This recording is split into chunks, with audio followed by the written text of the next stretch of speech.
La licence professionnelle évaluation et gestion des risques permet à nos élèves d'identifier, d'évaluer les risques en santé et sécurité au travail et de mettre en place des mesures de prévention pour atténuer, pour réduire les accidents du travail et limiter les maladies professionnelles.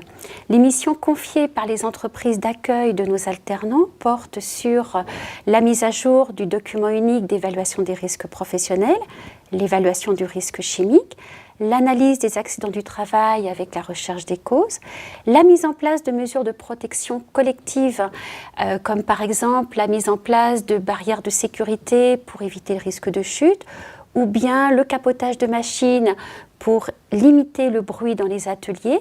Et puis lorsque cela n'est pas suffisant, eh bien, nos élèves sont amenés à travailler sur les équipements de protection individuelle, les bouchons d'oreilles, les masques respiratoires, les gants, les lunettes de protection, par exemple.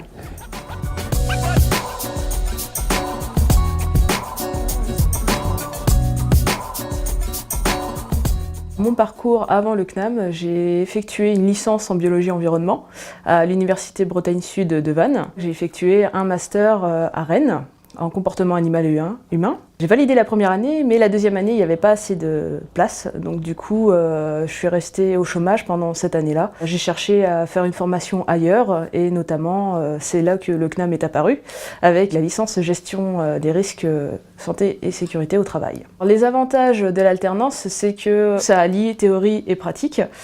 Et l'avantage du CNAM vis-à-vis de ça, c'est qu'on passait 3 semaines en entreprise et 1 semaine en cours, ce qui permettait d'être vraiment sur le terrain au niveau de l'entreprise. La deuxième avantage, c'est qu'on est rémunéré pendant qu'on étudie, donc c'est fortement intéressant.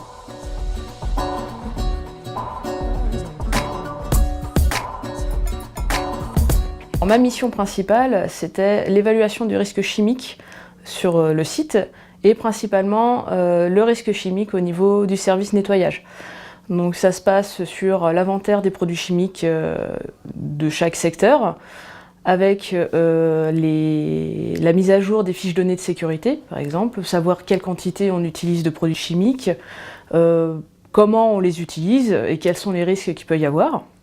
Et après avoir fait cette évaluation, je mets en place un plan d'action au niveau du service nettoyage vis-à-vis du risque chimique. Qu'est-ce qui plaît dans l'émission? Eh bien, on n'est pas axé sur une seule chose. On fait vraiment tout. La sécurité, ce n'est pas uniquement de la sécurité, il y a du dialogue. On essaye de comprendre pourquoi ça ne fonctionne pas et comment y remédier. Ce que j'aime beaucoup aussi, c'est que quand on pense sécurité, on pense principalement à des règles à respecter et donc parfois très contraignantes. Et finalement, quand on dit aux gens que pour plus tard, ça peut leur servir à éviter d'avoir des risques professionnels, à éviter d'avoir un accident, à avoir des séquelles, et que le fait de respecter en fait ces fameuses règles permet de mieux travailler, ils comprennent très facilement et parfois ils nous remercient, c'est très rare, mais parfois ils nous remercient et du coup ça nous donne du baume au cœur.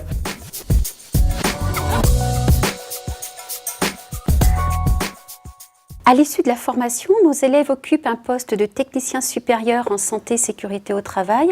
Ils sont chargés d'animer au quotidien et sur le terrain la démarche de prévention des entreprises, avec le contact direct avec l'ensemble des acteurs de l'entreprise, donc les opérateurs, les techniciens, les chefs d'équipe, les chefs d'atelier, les responsables de production, de façon à pouvoir communiquer avec tous pour qu'ensemble, ils puissent mettre en œuvre la démarche de prévention de l'entreprise.